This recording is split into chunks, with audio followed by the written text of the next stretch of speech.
우울, 불안, 양극성장애, 정신분열, ADHD, 공황장애 등 다양한 정신질환들이 증가하고 있습니다. 이러한 정신질환들의 증상은 공통된 부분이 있으며 신경적인 이상이라는 배경을 함께 가지고 있습니다. 인체의 뇌는 몸무게의 2%에 지나지 않지만 사용하는 에너지와 산소는 20%나 되는 고에너지 소모기관입니다. 어린 아기의 경우 전체 사용하는 에너지의 70%가 뇌에서 사용합니다. 따라서 어린 아기나 성인이나 제때 에너지를 공급하지 못하면 뇌의 기능을 제대로 발휘하기 어렵게 됩니다. 에너지 결핍은 사람들마다 우울, 불안, 양극성장애, 정신분열, ADHD, 공황장애와 같은 정신질환으로 나타날 수 있습니다. 구독과 좋아요 부탁드립니다. 여러분의 관심이 더욱 좋은 영상을 제작하는 데 큰 힘이 됩니다. 대단히 감사합니다. 다양한 정신질환의 개선을 위해서는 공급되는 에너지, 뇌의 구조, 그리고 뇌세포의 많은 미토콘드리아의 기능 등에 대한 점검이 중요합니다. 염증이나 심혈관 장애, 대사증후군이 있는 경우 다양한 정신질환을 동반하는 경우가 많은데 이 역시 에너지적 관점에서 이해할 수 있습니다. 즉, 염증이 많거나 심혈관 장애가 있거나 당뇨, 고혈압, 비만 등은 최종적으로 뇌로의 에너지와 산소의 이동을 감소시키고 결국 다양한 정신질환으로 이어지기 때문입니다. 이에 대한 근거들은 향후 하나씩 소개를 드리고자 합니다. 인체의 70%는 물입니다. 물을 제외한 나머지를 영양소로 확인해보면 단백질이 15%, 지질이 17%, 그리고 탄수화물은 1%밖에 되지 않습니다. 인체에 저장된 에너지도 탄수화물은 글리코겐으로 단지 300 내지 400g으로 반나절이면 고갈됩니다. 반면 지질은 13.5kg으로 80일을 사용할 수 있습니다. 단백질은 질소가 있어서 에너지원으로 저장을 하기 어렵습니다. 탄수화물과 지질을 구성하는 원자가 탄소, 수소, 산소의 세 가지로 동일하며 따라서 서로 상호전환이 됩니다. 그런데 탄수화물은 1g당 4kcal를 발생하지만 지질은 1g당 9kcal를 냅니다. 즉, 지질은 탄수화물보다 2.2배 많은 에너지를 낼 수 있습니다. 뿐만 아니라 탄수화물은 1g이 저장될 때 3g의 물이 함께 저장되어야 합니다. 반면 지질은 1g이 저장될 때 단지 0.1g의 물이 필요할 뿐입니다.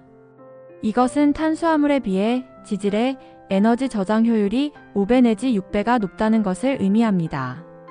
인체는 자연계에서 음식이 풍부한 시기에 사용하고 남은 영양소를 지질 형태로 저장합니다. 피부, 간, 혈관, 복부가 저장되는 곳이며 이를 특화하여 분화된 세포가 지방세포입니다. 추운 겨울 먹을 것이 없을 때 인체는 저장된 에너지를 사용합니다. 즉, 인체의 세포들에게 주요 에너지원은 탄수화물이기보다는 지질인 것입니다. 인체가 3일 정도 단식을 하게 되면 지방세포에 저장된 지방산과 글리세롤은 말초세포들에게 전달되어 에너지원으로 이용하게 합니다. 하지만 뇌는 지방산을 통과시키지 못합니다. 그래서 지방산과 글리세롤은 간으로 이동하여 케톤체를 만듭니다. 공복 상태에서 뇌에서 이용하는 에너지의 70% 이상을 케톤체가 담당하게 됩니다. 즉, 인체의 뇌에서 단지 탄수화물만으로 에너지 공급은 매우 위태로우며 보다 효율적인 케톤체가 함께 함으로써 뇌는 보다 효과적인 에너지를 보장받게 됩니다. 이로 인해서 현재 많은 연구들은 우울증, 불안, 양극성장애, 정신분열증, ADHD, 전뇌증, 간질발작, 파킨슨병, 치매, 자폐 등 다양한 신경학적 정신질환에 케톤식이 긍정적인 결과를 보인다고 보고하고 있습니다. 인체 질병에 대한 케톤식이라는 논문에서 정리한 바에 의하면 2000년까지 케톤식에 대한 연구는 50편이 되지 않았습니다. 하지만 2010년에는 100편이 넘어섰고 2020년에는 매년 600여 편의 연구가 보고되고 있습니다. 이 논문에서는 케톤식이 다양한 효과를 통해 다양한 질병들을 개선한다고 설명합니다. 항염증, 항산화, 혈류 개선, 유전자 조절 개선, 오토파지, 식욕 감소, 포만감 증가, 장내미생물 개선, 혈당 감소, 인슐린 감소, 아밀로이드 분해 등은 인체 전반의 세포들과 조직들의 건강을 돕게 됩니다. 이것에는 에너지와 산소를 많이 쓰고 미토콘드리아가 많이 이용되는 뇌세포도 포함됩니다. 뿐만 아니라 억제성 신경전달물질인 가바를 증가시키고 반면 흥분성 신경전달물질인 글루탐산의 수치를 낮추는 것도 정신기능 개선에 도움이 됩니다. 케톤식과 행동실험 연구들로부터의 통찰이라는 연구보고에서는 케톤식의 인지, 우울, 불안, 사회적 행동에 대한 연구 90편을 정리하였습니다. 이 연구에 의하면 90편 중 단지 7편만 케톤식의 부정적 결과를 보고하였습니다. 그리고 케톤식이 다양한 정신질환에 효과가 없다는 31편이었고 긍정적 효과가 있었다는 46편이었습니다. 실험의 설계에 따라서 통계적 유의도가 없을 수 있다는 점을 고려해야 합니다.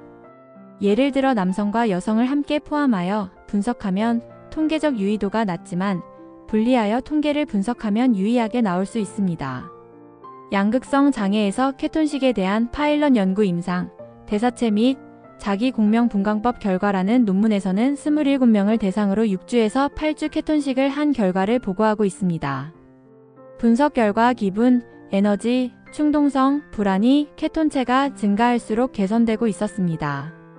뿐만 아니라 체중이 4.2kg, 체질량 지수 BMI가 5.3% 감소하였습니다. 수축성 혈압은 7.4mmHg가 소하였으며 발작 방지와 관련된 지표들도 13.1%에서 9.2% 감소하였습니다. 케톤식은 일반인의 정신적, 정서적 웰빙과 긍정적인 연관성이 있다라는 연구는 각각 147명과 276명을 대상으로 2개의 온라인 서베이 조사를 한 것입니다. 소셜미디어를 통해 18세 이상 정신질환이 없는 일반인을 대상으로 모집하였습니다. 그리고 식품 빈도 조사표와 24시간 회상법으로 참가자들의 식단을 분석하였습니다. 만약 케톤식을 하고 있다면 기간을 표시하도록 하였으며 일주일 이상 케톤식을 하는 그룹을 분석에 포함하였습니다. 분석 결과는 다음과 같았습니다. 본-레더 시각 아날로그 기분 척도는 주관적인 특성이나 태도를 측정합니다. 16개 항목으로 구성되며 경각성, 행복감, 집중력, 만족감 등이 포함됩니다. 분석 결과 경각성은 케톤식 그룹이 평균 73점인데 비해 일반식 그룹은 61점으로 케톤식 그룹이 12점 높았습니다. 만족감은 케톤식 그룹이 74점인데 비해 일반식 그룹은 61점으로 케톤식 그룹이 13점 높았습니다. 침착함은 케톤식 그룹이 72점인데 비해 일반식 그룹은 63점으로 케톤식 그룹이 9점 높았습니다. 이어서 PSS10이라는 스트레스 지표에서는 케톤식 그룹이 11.9인데 비해 일반식 그룹은 16.2로 케톤식 그룹이 낮았습니다. 우울증은 케톤식 그룹이 5.87인데 비해 일반식 그룹은 10.01로 높았습니다. 스트레스는 케톤식 그룹이 8.44인데 비해 일반식 그룹은 11.97이었습니다. 외로움 지수는 케톤식 그룹이 4.63인데 비해 일반식 그룹은 5.11이었습니다. 케톤식을 한 기간이 길수록 경각성과 만족감이 증가하였습니다. 그리고 케톤식을 한 기간이 길수록 스트레스 지수가 낮았습니다. 결론을 정리하면 케톤식 그룹은 경각성, 만족감, 침착성은 높았습니다. 반면 인지적 스트레스와 정서적 스트레스, 우울, 불안, 외로움은 낮았습니다. 양극성 정서 장애 치료에서의 케톤식 마이너스 사례 보고 및 문헌 검토를 소개드리고 오늘 동영상을 정리하겠습니다. 이 논문에서는 1992년에 태어난 남성의 사례를 보고하고 있습니다. 그는 고등교육을 받았고 전문직 일을 하고 있었으며 행복한 결혼 생활을 하고 있었습니다. 그런데 삼촌, 아버지, 할아버지가 모두 우울증과 양극성 장애 등 정신질환이 있었습니다. 가족력과 같이 그도 18세에 처음 공황장애가 나타났고 이어서 기분이 저하되었다가 올라가고 말이 많아지고 즐거워지다가 침울해지는 양극성 장애 증상이 나타났습니다. 환경이 바뀌면 약간의 우울증세가 나타나고 2일에서 4일까지 지속되었습니다. 2010년에서 2012년 사이 병원에 가서 2명의 심리학자와 2명의 정신과 의사, 그리고 1명의 신경과 의사를 포함한 몇 명의 의사에게 진료를 받았습니다.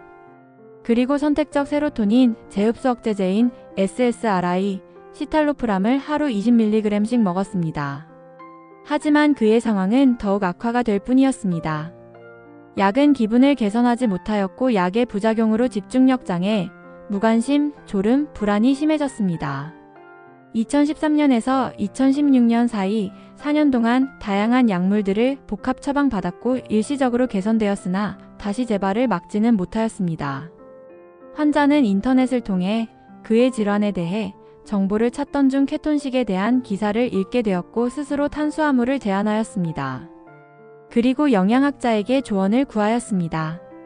2016년 11월에 이 환자는 저탄수화물과 고지방 식이를 시작하였고 1년간 지속하였습니다. 케톤체 수치는 0.3에서 0.5mm이었고 체중은 변화가 없었습니다. 2017년 12월에 하루 탄수화물 30g 이하로 보다 철저하게 케톤식을 진행하였습니다. 이때 그는 하루 2500kcal를 섭취하였는데 15%는 단백질, 80%는 지질, 5%는 탄수화물이었습니다. 오메가3 지방과 MCT 오일을 활용하였습니다. 이때 케톤체의 혈중 농도는 1.5에서 3mm몰이었습니다. 이후 그는 기분이 극적으로 개선되었고 에너지가 증가하였습니다. 인지력이 개선되었고 수면의 질도 개선되었습니다. 집중력이 높아졌고 불안이 거의 없어졌습니다. 재발되는 시간 간격도 2에서 4주에 1 내지 2일 정도로 길어졌습니다. 2018년 11월에 그는 주기적으로 매 7일에서 10일 사이에 하루는 단식을 함으로써 보다 깊이 케톤 상태로 들어가기로 하였습니다. 하루 단식 동안 물, 녹차, 홍차를 마셨습니다. 혈중 케톤체 농도는 5mm몰로 올라갔습니다. 인지능력, 기분 안정화, 에너지 수준은 변화가 없이 계속 좋은 상태로 유지되었습니다. 이후 그에게 우울증과 경조증은 완전히 사라졌습니다. 체질량 지수는 22.6에서 23.4 사이로 변화가 없었습니다. 표에서 보듯이 케톤식은 소듐 채널 차단, 칼슘 채널 차단, 가바 수용체 조절, 가바 증가, AMPA 수용체 차단 등을 통해 양극성 장애의 약물들보다 효과가 다양하다고 정리하였습니다. 이들 각각의 효과에 대해서는 다른 영상에서 소개를 드리겠습니다. 오늘 영상이 좋으셨다면 구독과 좋아요 부탁드립니다. 여러분의 관심이 더욱 좋은 영상을 제작하는 데 큰 힘이 됩니다. 대단히 감사합니다.